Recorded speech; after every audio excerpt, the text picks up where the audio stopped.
to look like crap, but oh well. Okay. Hey everyone, it's Meredith, and today in this video it is going to be more of a serious topic because a lot of people have been asking me, and I was just like, yeah, sure, I'll do it. So if you follow me on Snapchat, Meredith S21, then you know that I'm already starting to cry, that I love to journal. This is my journal. It's filled up, and yeah. Oh my god, shut up, Meredith, just shut up. So this is my journal, and I love to journal, and people always ask me why I love to journal, and I always say because I like to write down my feelings, and they always ask me why I need to write down my feelings. And I always tell them it's personal, and they're like, oh, okay. Did something happen? And I always say yes, and they ask me what, even though I said it's personal, and I always tell them that I would rather not talk about it. So yeah, that's that part of that story. Yeah, so if you guys don't like emotional videos, then don't watch this because this is gonna be a lot of crying. But we should probably just start off with the fact that my grandmother, my mom's mom, was very, very ill, and she lived in South Carolina, and so we took her in. She had an LVAD, which is a left ventricular assist device, which assists the left part of your heart, which is where your heart is, and it beats your heart for you.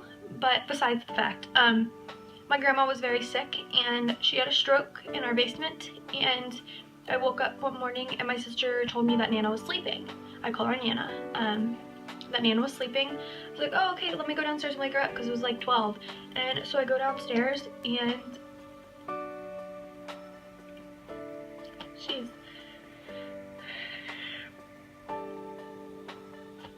laying on the floor, and she can't breathe. And I panicked, and I called my mom, because she had been at work. I called my mom and told her that Nana couldn't breathe, and my mom told me to call 911. The first time I've ever had to call 911 ever, and I called 911. It's my dad's phone, by the way. I called 911, and it was the scariest thing in my life. I had to sit there and tell them everything, what her first name was, what her last name was, where my address was, what she was doing, if she was salivating, and I said yes. But my Nana passed away on Thursday, July 28th, 2011 at 6:30 in the morning. I was really close with my grandma. My grandma was my best friend. I told my grandma everything. There's not one thing about my life she didn't know.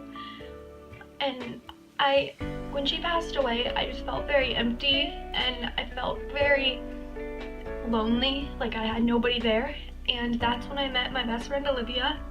We're no longer best friends, but that's when I met her. I miss her so much. But that's when I met Olivia, and Olivia and I aren't friends anymore, but that's when I met her. And yeah, and they were arguing one night at me about my grades. And keep in mind that I'm a straight A student. I'm very energetic, very outgoing, and very soft-spoken.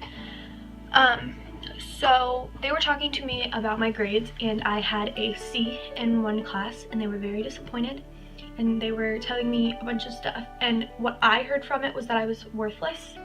That's what I heard from it, but it was completely wrong from what they were actually saying. I know that now. But then my sister was sitting at the dining room table, and I was sitting there as well, and my parents walked outside to start talking, and I screamed at the top of my lungs, one day I'm gonna do it. One day I'm gonna commit suicide.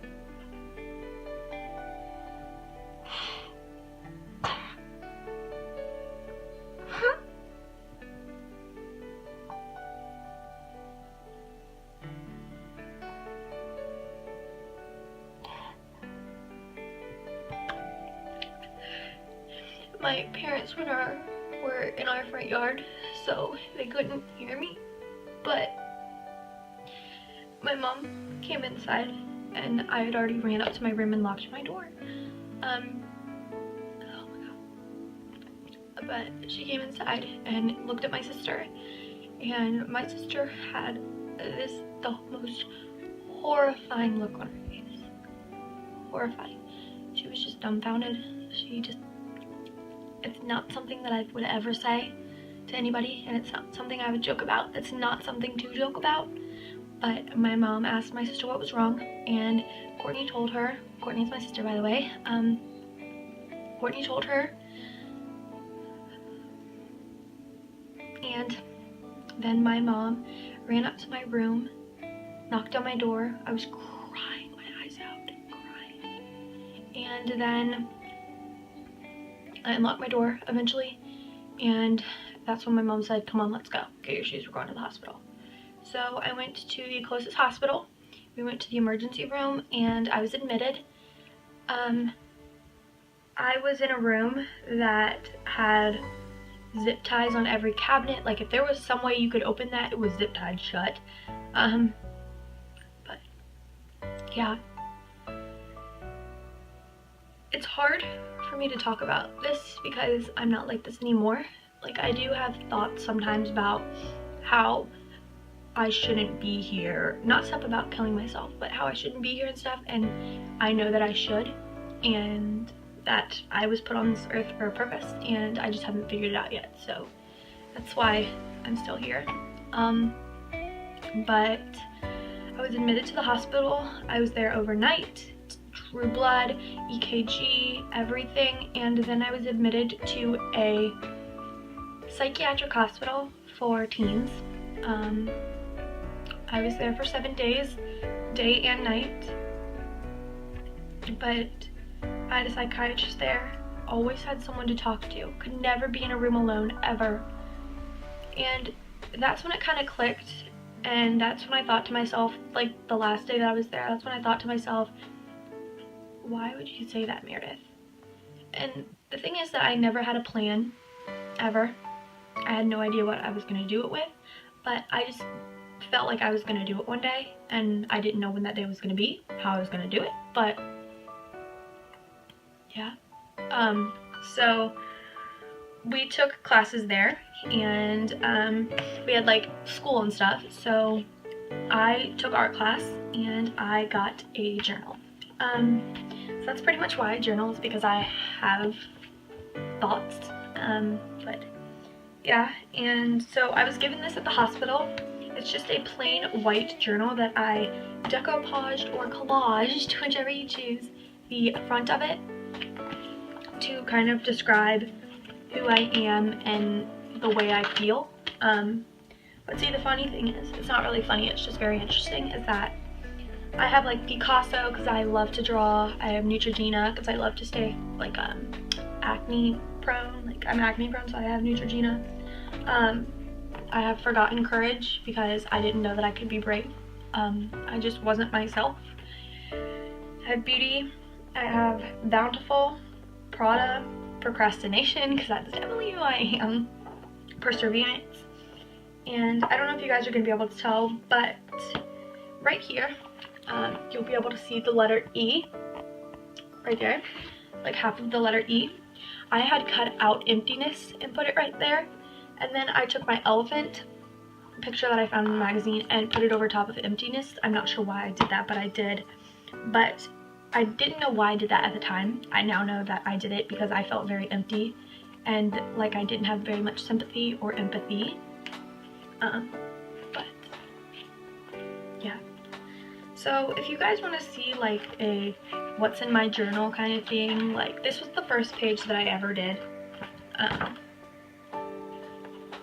my god, it was 2 pages. It was so much fun, and I love this so much. This was the second page that I did. I used to always do quotes and then write about it, but now I usually just write 2 pages. And this thing is filled up. It's completely empty. I mean, completely full, my bad. So we went to Michael's, and I really wanted to get another white one, but we couldn't. So we went to Michael's, and I got a Artist Loft fashion journal. It has unlined paper, and there are 110 sheets. and it just says like draw, sketch, art, blank sheets, draw, sketch, paint, pastel, art, stuff like that, imagination, canvas, inspiration, palette brush, easel, and stuff like that. And I'm really looking forward to filling this thing up because it is so big, and I'm just extremely excited to fill this up. But yeah, that's how big it is. It's pretty large. But getting back to my story, that's why I journal, because I just feel like if I write everything that I feel down, it'll make me feel better, and then I can just look back at all the bad days that I had and all the good days that I had and just fill it with thoughts and emotions and just look back at my journals. If you guys know Pink Sparkles, I'll leave her channel down below. She's not my friend or anything, I wish she was, but she journals as well, which is pretty much the reason that I started journaling, because she journals so much. But that's my journal, and I had to go to the psychiatrist twice a week, and then it became once every 2 weeks, and then it became once a month. Now I do not have to go anymore because my thoughts are completely gone. I am on Prozac, which is an antidepressant. Yeah, and I was diagnosed with over anxiety and depression.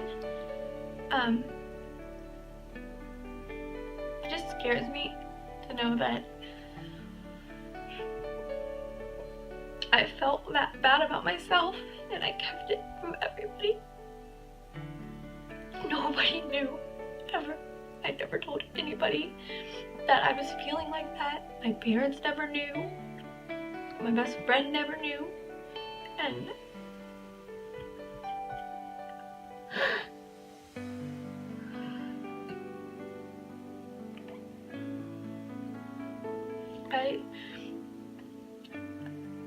that's mainly the reason that I wanted to start YouTube, was to inspire other people and to let you guys know that you're not alone. There are other people in this world who face the same battle every day, and I'm one of those people. I've never wanted to hurt anybody else. I've never wanted to hurt myself. I don't cut or anything, I'm completely clear. But yeah, that's my depression story.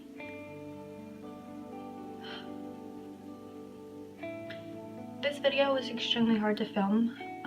I'm sure you guys noticed that there are going to be a lot of jump cuts because I couldn't film this without crying. And it hurts to know that I put myself down that low. My self-esteem was that low. But I got the help that I needed. I'm better now. And you're not crazy. Just if you have thoughts like that, tell someone, or tell them that you need help, because you do. I love you guys so much, and I'll see you guys in the next one.